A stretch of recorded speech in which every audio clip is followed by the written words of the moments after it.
नमस्कार। मानस online classes में आपका स्वागत है। हमारी दो विषय चल रही हैं यहाँ पर, अंग्रेजी और गणित। आज हम तीसरी विषय आरंभ करते हैं जो कक्षा 6 से और 12वीं तक के विद्यार्थियों के लिए उपयोगी विषय है। आज संस्कृत व्याकरण का ज्ञान आरंभ करते हैं। संस्कृत व्याकरण में हम सबसे पहले संस्कृत में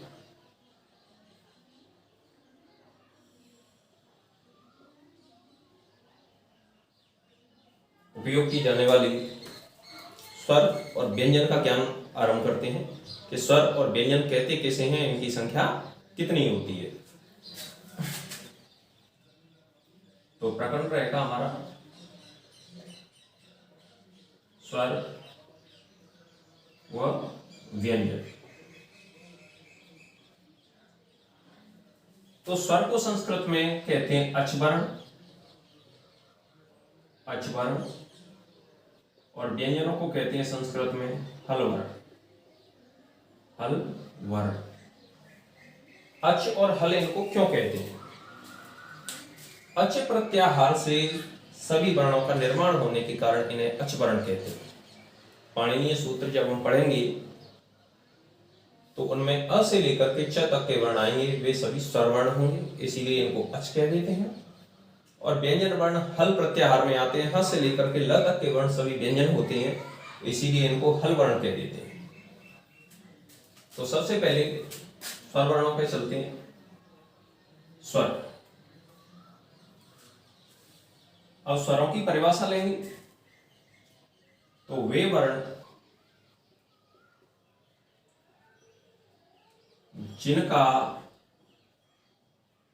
उच्चारण स्वतंत्र रूप से किया जाता है उन्हें स्वरवर्ण कहते हैं, स्वरवर्ण कहते हैं। स्वतंत्र उच्चारण का मतलब, स्वतंत्र उच्चारण से कहते हैं जब वर्ण को बोलते समय किसी दूसरे वर्ण की सहायता नहीं लेनी पड़े। तो यहां पे हम लिख सकते हैं इन वर्णों का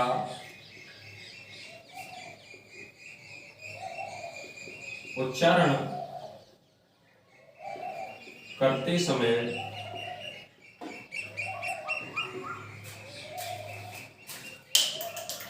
किसी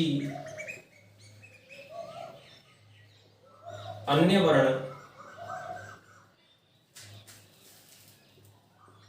की सहायता की आवश्यकता नहीं होती। तो जब इन वर्णों को हम बोलेंगे तो इन वर्णों के उच्चारण में, उच्चारण का अर्थ होता है मुख से उन वर्णों को बाहर निकालना। तो इन वर्णों के उच्चारण के समय या बोलते समय किसी और वर्ण की सहायता की आवश्यकता नहीं होती है। तो आप देखते हैं यहाँ पे कि जैसे हमने लिख दिया अ बोलेंगे इसे, तो अ में कोई भी वर्ण मिला हुआ नहीं है। ऐसा नहीं है कि जैसे हम यहाँ पर क को लिख देते हैं तो क धन अ निकल आता है। तो ये क किसकी सहायता से बना? अ की सहायता से। अ में क मिलाने पर ही पूरा क बना। लेकिन इस तरीके से स्वरों के साथ किसी भी वर्ण की आवश्यकता नहीं होगी, किसी के मिलाने से स्वर वर्ण का निर्माण नहीं होता। स्वर वर्ण अपने आप में पूरा और पूरे तरीके से स्वतंत्र होता है। इस वर्ण के मिलाने से और वर्ण बनते हैं, लेकिन औरों के मिलाने से इन वर्णों का स्वरों का निर्माण नहीं होता। स्वर अपने आप में स्वतंत्र होते हैं।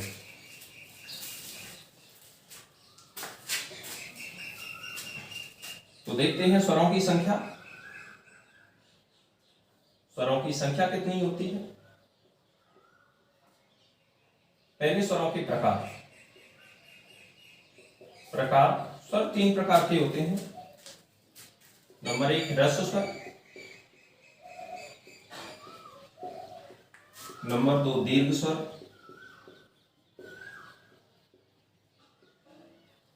नंबर 3 प्लुत स्वर। प्लुत स्वर, ये 3 प्रकार हो गए स्वरों के। अब इन 3 प्रकारों में हम स्वरों की संख्या देख लेते हैं। स्वरों की संख्या कितनी होती है, फिर इनका हम डिवाइडेशन करेंगे कि इन कुल स्वरों में ह्रस्व कितने होते हैं, दीर्घ कितने होते हैं और प्लुत कितने होते हैं। स्वरों की संख्या अ, आ, इ, ई, उ, ए, ओ, री और री, ये वर्ण हो गए तुम्हारे। अब इनकी संख्या देखते हैं कुल कितनी होगी। 1 2 3 4 5 6 7 8 9 10 11 12।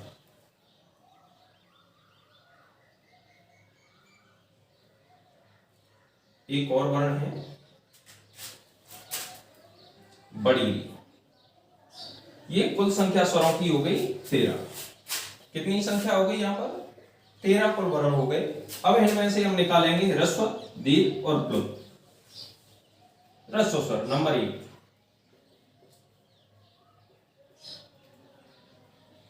ह्रस्व स्वर। अब पहले हम इनको जानेंगे कि ह्रस्व स्वर होते क्या हैं। ह्रस्व का मतलब होता है छोटे या मूल स्वर वर्ण। छोटे या मूल स्वर वर्ण, ऐसे वर्ण जिनमें एक मात्रा का समय लगता है या सबसे अल्प समय लगता है, उन्हें ह्रस्व स्वर कहते हैं। तो हम इसको लिख भी लेते हैं। जिन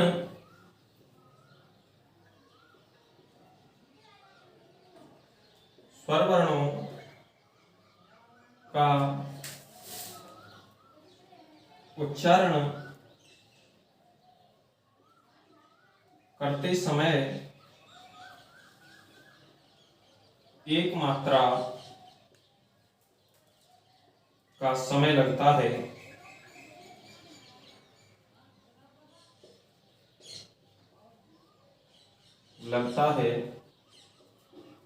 उन्हें ह्रस्व स्वर कहते हैं।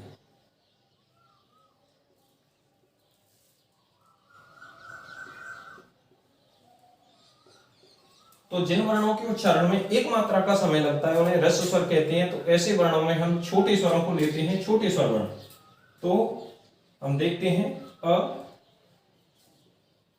ई, उ, री और री। ये 5 वर्ण मूल स्वर वर्ण हैं। इन्हीं वर्णों से सभी का निर्माण होता है। इनकी सहायता के बिना न दीर्घ स्वर बन सकते, न प्लुत स्वर बन सकते और न व्यंजनों को सही तरीके से उच्चारित किया जा सकता है। तो ये 5 स्वर हैं अ, ई, उ, री और री। ये 5 स्वर वर्ण मूल स्वर वर्ण हैं और इन्हें ही छोटे स्वर कहा जाता है। एक मात्रा का समय, संस्कृत में एक मात्रा का समय होता है। वर्ण किसी भी वर्ण के ऊपर इस तरीके से खड़ी पाई लगा दें, ये एक मात्रा होती है। तो संस्कृत में इसको एक मात्रा कहते हैं। एक मात्रा, एक खड़ी पाई को एक मात्रा कहते हैं, जो वर्णों के ऊपर लगाई जाती है। तो ये जिन वर्णों के उच्चारण में एक मात्रा का समय लगे उन्हें ह्रस्व स्वर वर्ण कहते हैं। अब देखते हैं दीर्घ स्वर वर्ण। दीर्घ स्वर वर्ण किसे कहते हैं? पेन और रफ लेकर के आप इन्हें उतारिए, साथ साथ अभ्यास कीजिए इनका।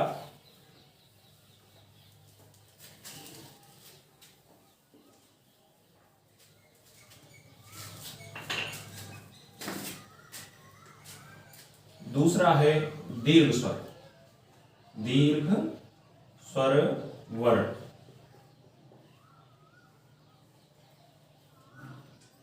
इनको कहते हैं बड़े वर्ण, बड़े स्वर।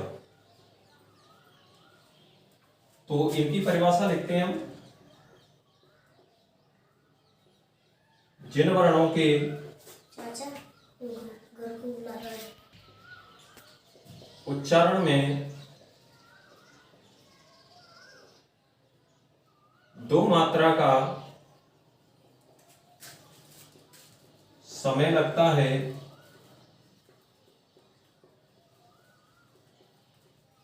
उन्हें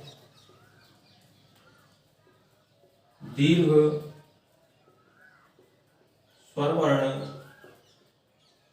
कहते हैं। दो मात्रा का समय, सबसे पहले हम दीर्घ स्वरों को देख लेंगे कि दीर्घ स्वर होते कौन कौन से, इनको छूट देंगे। इनके बाद जो भी वर्ण बचेंगे वो दीर्घ ही होंगे। यहाँ अ लिखा हुआ है तो अ नहीं लिखेंगे, हम आ लिखेंगे। ई लिखा हुआ है तो ई लिखेंगे, या उ लिखा हुआ है तो उ लिखेंगे। रे है तो बड़ी री लिखेंगे। अब ए ओ और ओ, ये कुल वर्ण हो गए 1 2 3 4 5 6 7 8। ये 8 वर्ण दीर्घ वर्ण होते हैं। दीर्घ वर्णों की संख्या कितनी है? 8।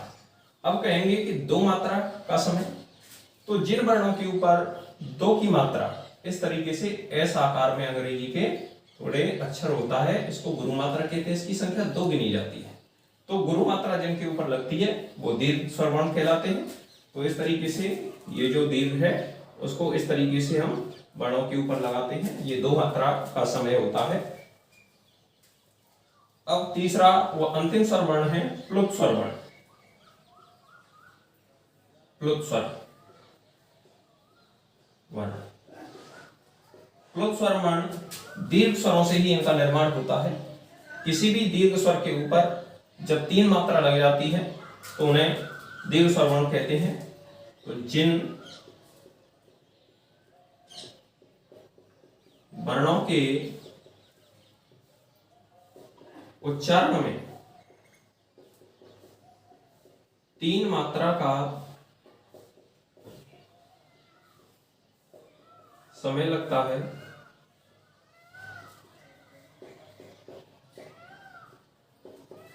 उन्हें प्लुत स्वर कहते हैं। या ऐसे भी कह सकते हैं कि जिन वर्णों के उच्चारण में सर्वाधिक समय लगता है उन्हें प्लुत स्वर कहते हैं।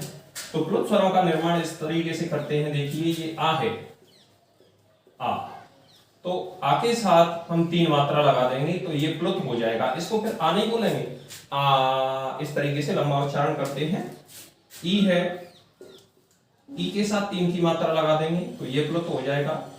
ऊ है तो ऊ के साथ 3 की मात्रा लगाने पर ये प्लुत हो जाएगा। ओ है, इसी तरीके से इस पर भी 3 की मात्रा लगाने पर प्लुत हो जाएगा। तो जिन दीर्घ वर्णों के साथ 3 की मात्रा का प्रयोग करते हैं वो सभी प्लुत स्वर हो जाते हैं और इनका उच्चारण लंबे समय तक किया जाता है, दीर्घ स्वरों से अधिक समय लेकर के। तो इस तरीके से मैं समझता हूँ आपको संस्कृत में स्वरों का ज्ञान पूरा प्राप्त हो गया। और कल हम चलेंगे व्यंजन वर्णों पर। आपसे निवेदन है कि ज़्यादा से ज़्यादा चैनल को शेयर और सब्सक्राइब करें और पूरा ज्ञान प्राप्त करें। नमस्कार।